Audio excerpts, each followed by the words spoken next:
Hey there, it's David Cinelli here, Realtor with Royal LePage Signature. Today, I'm going to tell you how to use eggs to help your plants grow.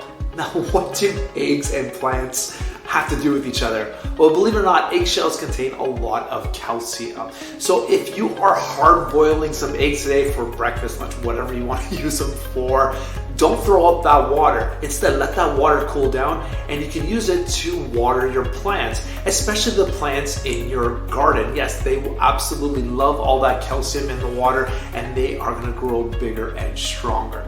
And if you are cracking eggs, what you can do is save the shells, particularly if you have a really nice rounded shell. And what you want to do is rinse out those egg shells, remove the membrane, and you're going to poke a little hole in the bottom of the shell, fill it with soil, and then plant your seeds in there. Again, the soil and the plants really love the calcium located in that eggshell, and they will again grow much faster and better, apparently.